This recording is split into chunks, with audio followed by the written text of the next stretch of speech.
Good evening, viewers, and welcome to today's edition of the news. First, let's have a look at the headlines. Prime Minister Modi inaugurates rupees 24,000 crore projects in Gujarat, flags of 9,000 HP electric locomotive.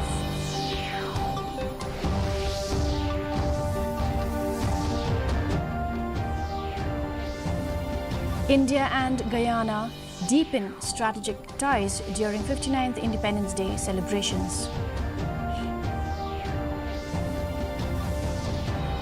Police launch probe after man seen misbehaving with schoolgirls in Shillong.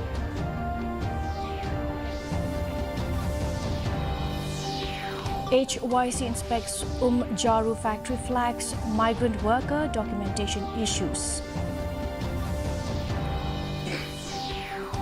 And thieves loot rupees 28.13 lakh from SBI ATM in East Khasi Hills. And now for the news in detail.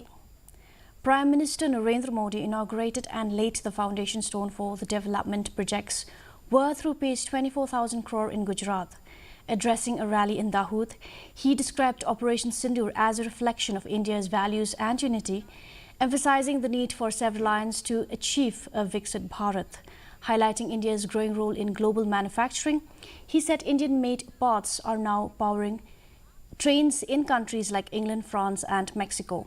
He also flagged off the first 9,000 HP electric locomotive from the new Dahod plant, a major step in boosting Indian Railways' freight capacity, which features regenerative braking technology for energy efficiency.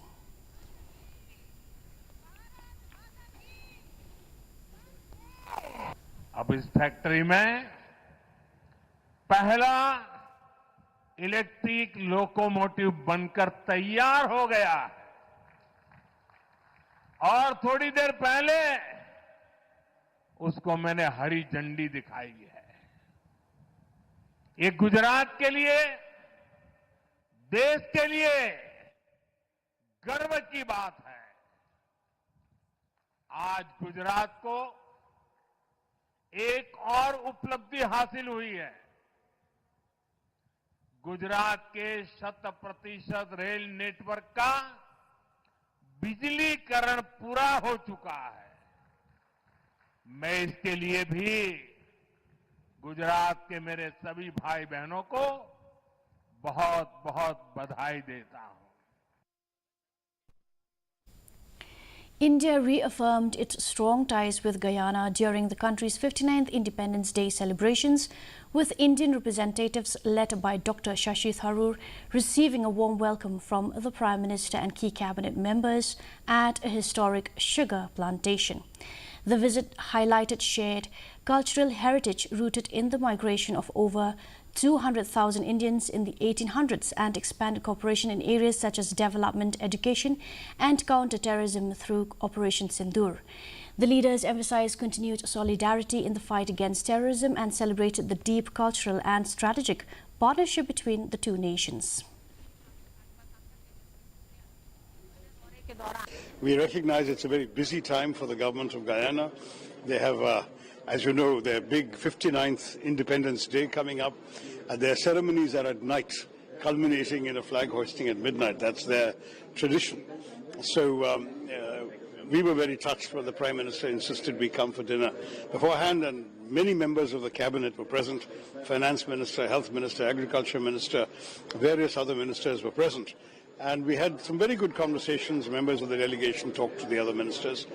I mentioned, of course, the issue of terrorism. But again, with Guyana, it always goes beyond the main purpose of our visit, because there's a much larger scope for cooperation between our countries. East Khasi Hills police have registered a Somoto case at Lomdengri police station after CCTV footage emerged showing a masked man behaving inappropriately with school-going girls. SP Vivek's aim said the case falls under the POCSO Act 2012 and is being treated as a special registration case. A dedicated team is working to identify and arrest the suspect, with police noting this as the first such incident targeting juveniles in the area.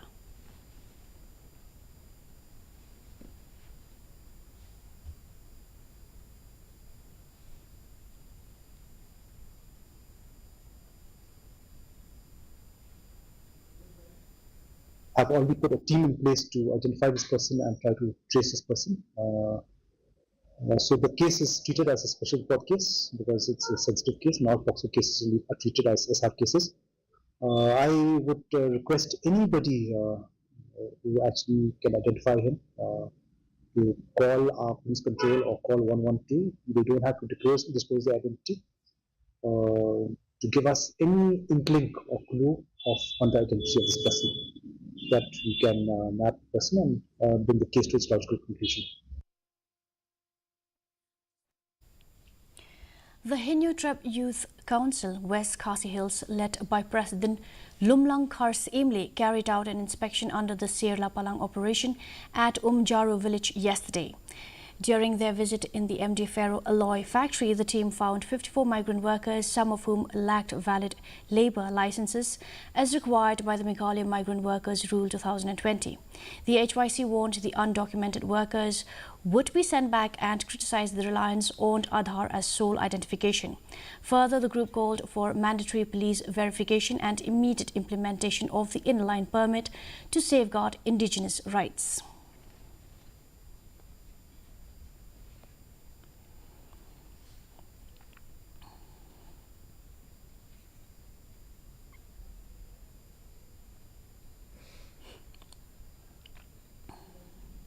Kum kasang ni kwa ba kamtam ka ba ngiu I bagi barjala ki nangwan ban persang ban sengkam sengjam le se po jong West Kasil district le se ngim ngin dawat yitip le se kadai sha jong I teiba bala deviatu nak liang ginong trei hang ni lani kadai jong we pat ka ba kum kasang ngidang budin ni kani kam ban nges kam baleng ba ka Sirla Palang ka jong I kum ka seng HYC po jong West Kasil district kan trai kam ya borok unit ki circle nang ni kin sedang ban pun ke namta ban namai lat eu barjala bunwan hapo jong ka jala ka jongi klem ka lebor lesen nomor ngi I kam tam kum ngi ka bayajan hi bat karanikor bat kum juru inak tan southwest ki dawan seni ki no trai leng Bangladesh lesekan bu jeng sibun namta jongi.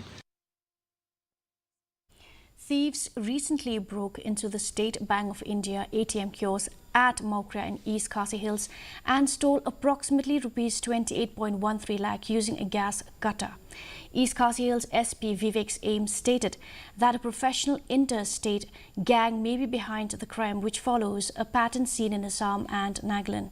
An additional SP is leading the investigation as police intensify efforts to track down the culprits.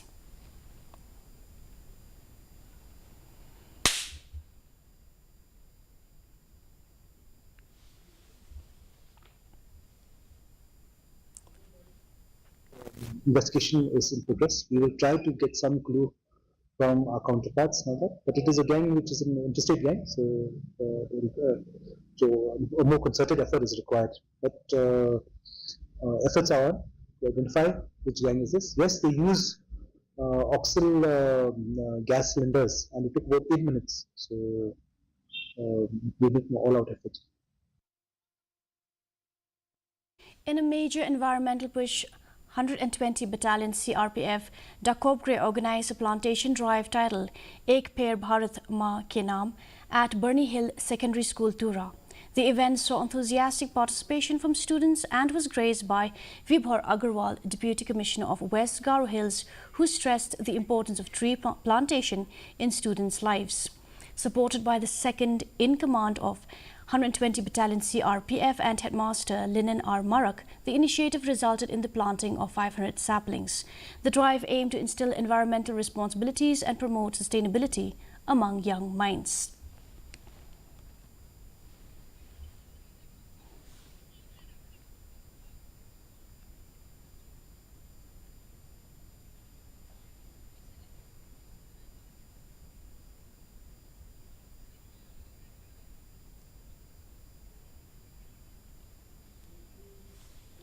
Christian Boys Secondary School in Tura, West Garo Hills marked World No Tobacco Day 2025 with a rally under the theme Tobacco, Business of Death.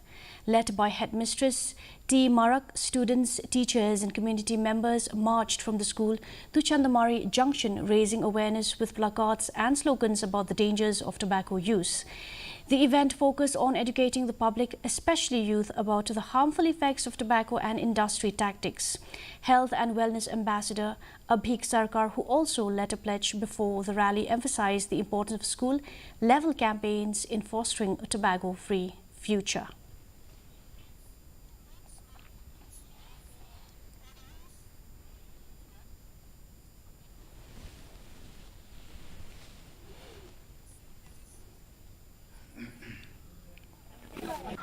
We are organizing no tobacco rally, so just to aware the citizen that the harmful effect of consuming tobacco. So if we see the trend in the recent year, we have seen that there is a rise in the consumption of tobacco.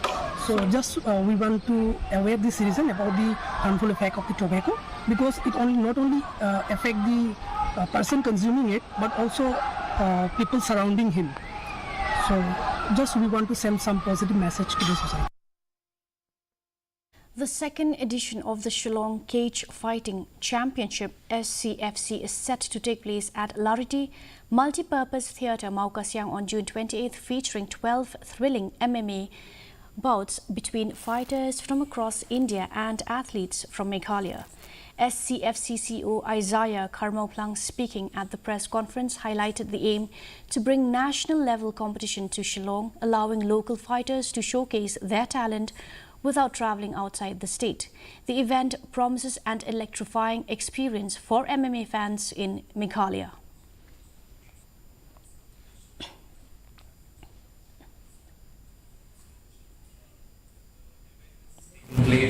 Lesti kani platform bagi supporters kinyo bagi itu no ki mereka MMA on the state te hadir ba tila asang itu yaki kinyo ban support no yaki kan te bikin le tang bikin le kai ka national bikin personal chalo the international level tu mereka jeni takade ban tolong akan jadi tolong self sustaining kani ka you kamu ning pemilih dalam dia ka finance dalam sama berjaya maka itu apa na kentu ya boro kita wan pingkai bikin semua banyak kesan ini kinong dekai namaba minta kamban ni sabar pikun kani.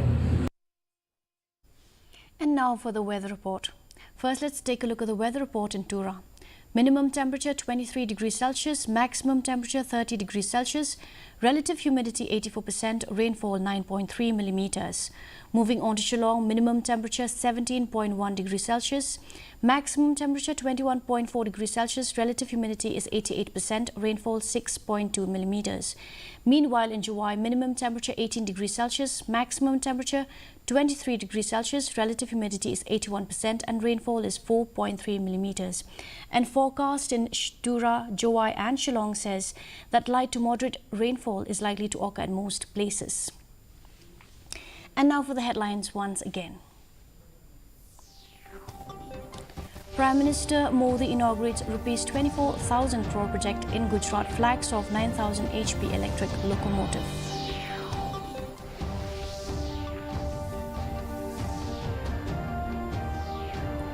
India and Guyana deepen strategic ties during 59th Independence Day celebrations.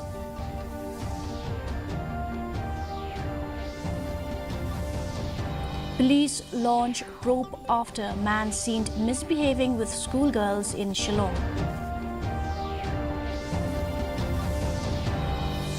HYC inspects Jaru factory, flags migrant worker documentation issues. And thieves loot Rs 28.13 lakh from SBI ATM in East Khasi Hills. Well, that's all we have for you in today's edition of the news. Do tune in tomorrow at the same time and same channel. Have a good night.